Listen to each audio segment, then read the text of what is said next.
Good morning. Good morning. Good morning. Good morning. Good morning. It's going. Good. Let's go. Let's go. New Yeah, let's do day. this. All So right. All good right. day. Yes, sir. Good to see you. Am I catching you at the gym or on the way to the gym? No, I was going to be on the way to the gym, On the way. but All right. I Well, didn't want to show you my hair. no, it's all good. Good hair day, bad hair day. It's all good here. Yeah. Yeah. Right Yeah, but on. if it's going No. to be recorded, it's going to be out in the public. I want to. Yeah, I know. It's up to you. If you don't want me to publicize this one, I don't have to. I was just going to talk about the newsletter, because I know we've got a few newer people.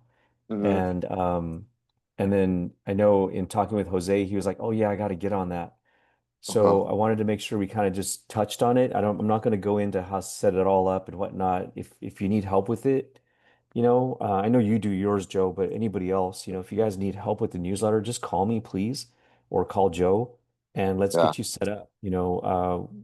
Getting that out weekly is good. I don't care how you do it. If you want to use constant contact, the way I have it set up, you can do that.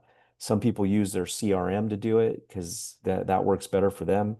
Whatever works for you, but just do one once a week and do it religiously. Like, don't there's times I'm doing it like, and I probably overdo mine. Mine has too much stuff in it. I need to scale it back maybe, but it shouldn't take, like Ricky always teaches us in our coaching, shouldn't take more than 2 hours to get the whole thing done, right? From beginning to end and distributing it.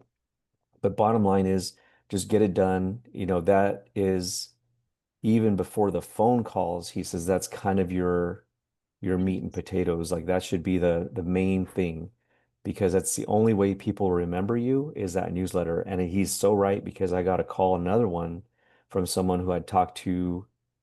I showed them homes over the weekend. I hadn't talked to them for 5 years, 5 years, and they'd been getting my newsletter from 5 years ago. So there you go. You know what I mean? So it definitely helps. It keeps you top of mind. Even if they don't open it, they just remember you just by getting your emails. So whatever you do, just get going on it. That's the one thing, is just do it. But the main reason, the other thing I wanted to bring out was when you do a newsletter, don't pay for one that does an automatic thing and sends it to everybody every week. That is just kind of like generic, like, hey, California market prices are down or up or whatever. Mhm. You want to make it local and to kind of related to you. Like once a month, do a favorite restaurant.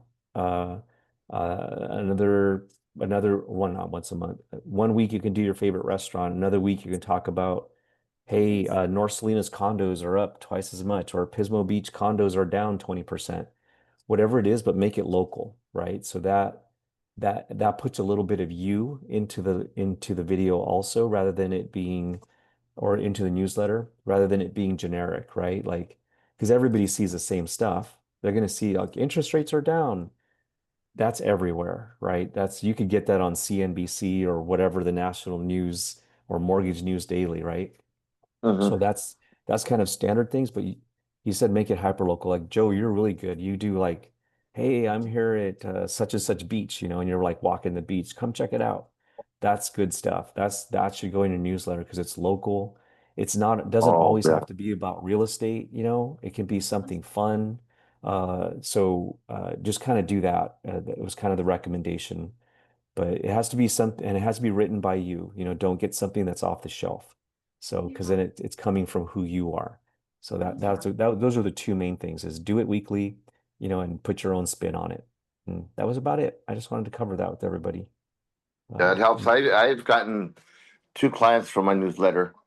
Um, mhm. two buyers. Yeah.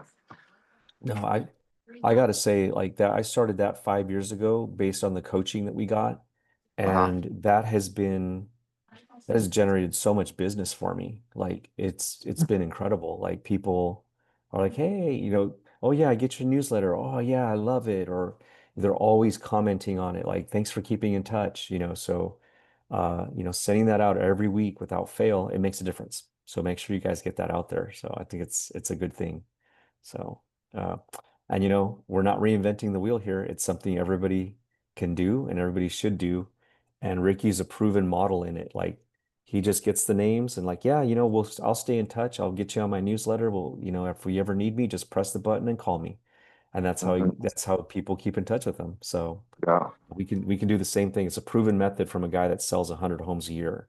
So, what other evidence do we need to tell us not to do it, right? Or that we should be doing it. Anyway, so that's all I had. Go out and kill it today, guys. All right, Catch you man. later. Let's do this. Talk to you later.